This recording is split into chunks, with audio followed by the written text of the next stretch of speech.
4-year, almost $60 million extension.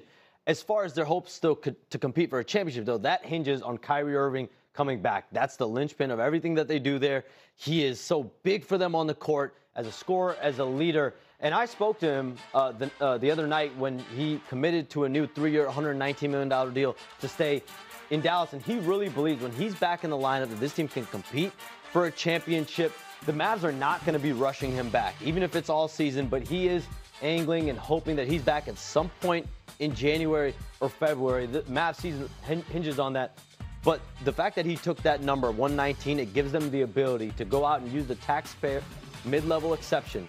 So they can go out and use just over $5 million to go get a player like D'Angelo Russell, Chris Paul, Malcolm Brogdon. Those are the types of players I'm told they are looking at potentially to serve as a stopgap while Kyrie Irving is out. I mean, Bobby, I mean, you make your living just literally analyzing these rosters right down to the most granular form. How good is this team? It's good but when Kyrie gets back.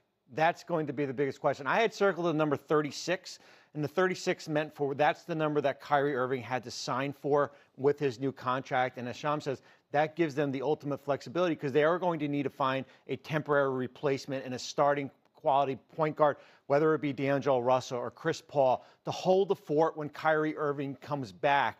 Is that going to be in January? Is it going to be closer to the All-Star break?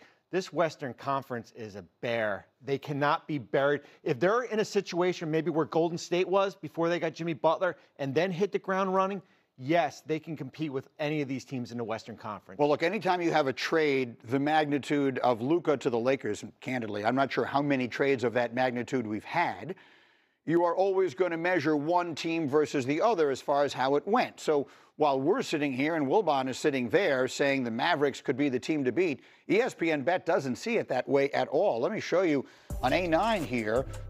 You see where the Mavericks stack up. They have the 9th shortest odds to win the West next year. They're behind the Spurs, who are talented but very young, and some of the others. And as you see, they are well behind the Lakers. So I'll ask you that right now.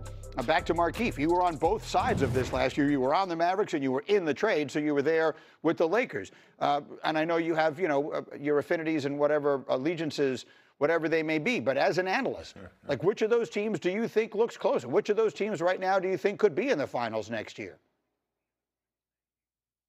I would have to go with the Lakers, right, because of the availability of Kyrie. We don't know when he's going to come back and how they're going to look before he comes back, right? They might not be in position to win, and they might not come back for that late in the year.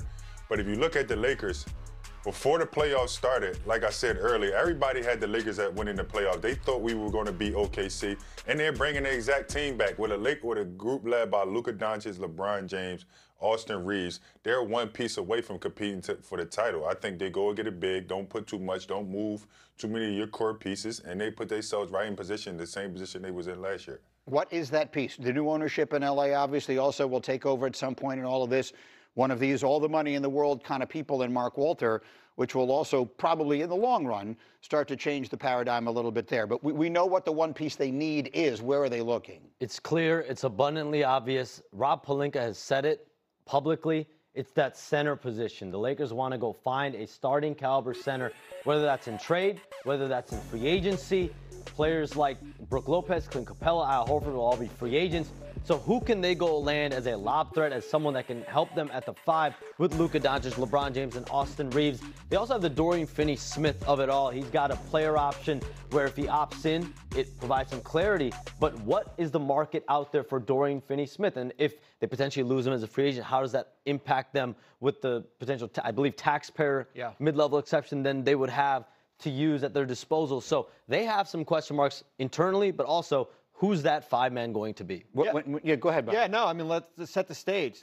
$60 million in expiring contracts. That doesn't include Austin Reeves, who could potentially be a free agent. You have 1 first-round pick in 2031 or 32. You have a pick swap. Those are your core assets that you're looking to explore moving. Luka's got an extension eligible August 2nd. LeBron, we haven't even talked about LeBron, who's got a player option coming up in the next couple of days. There is certainly a sense of urgency. And I do agree with what Markieff said. We all talked about this Lakers team as be able to compete. They can't go out there and basically give up everything but center is going to be a priority. All right, we'll talk more about the Lakers a little later in this hour, but let me run the floor with Shams here after last night in the NBA. All these other stories that are out there. Let's touch on them briefly here, and then we'll have more time later. The Celtics, they made their 2 big trades. Should we still be keeping a close eye on them? Never say never on moves. They did their heavy lifting by getting out of the second apron, shedding $180 million with the Jrue Holiday, Kristaps Porzingis trades. But listen, calls are coming in feverishly, actively on Jaylen Brown and Derek White. They haven't turned them away necessarily, but they have a high price threshold, from my understanding and talking to rival teams. If they are ever going to trade either of those two, at minimal, players like Sam Hauser and Anthony Simons potentially could be a little bit more feasible there. Another one people are watching is Giannis. What should they be paying attention to in Milwaukee? I don't think a resolution on draft week, free agency week for Giannis Antetokounmpo is the move there. He's been there for 12 years. There's a level of equity to see what can the Bucks do at the draft, what can they do in free agency to build this team and what Giannis Antetokounmpo has wanted, which is to compete for a second NBA championship. So let's see what they can do. My understanding is it won't be tied to the draft, won't be free agency. If there's a resolution, it could be later in the summer, but they only have 1 first-round pick to play with, a few seconds. They don't have that many tradable contracts either. Yeah, they've made a lot of moves in the past to try and win around him. What's the latest, by the way, on Joel Embiid? The Sixers picking early last night. All of a sudden, everyone else is hurt. What's the situation with him? All publicly, privately, the Sixers have made it clear. They expect Joel Embiid to be back, healthy, ready for the start of training camp.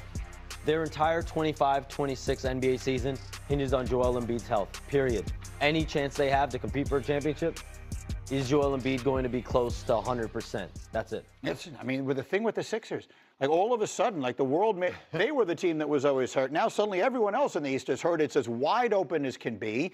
In theory, and it's always the big if with Embiid, like they could bounce right back like that, yes? They can, but I don't know if we can trust them right now. Certainly where the Joel Embiid situation is with his injury and Paul George coming off an injury, their big priority is going to be Quentin Grimes. That's their priority as far as who they want to go out and sign. They drafted VJ Edgecombe, but it's always like they were the winners of last offseason, but you got to put an asterisk next to them. Okay, we'll keep an eye on all of that as we go. We'll dive deeper into some of these as we continue. And again, more with the basketball. You know who did nothing last night were the Lakers. What is their plan to help LeBron make one final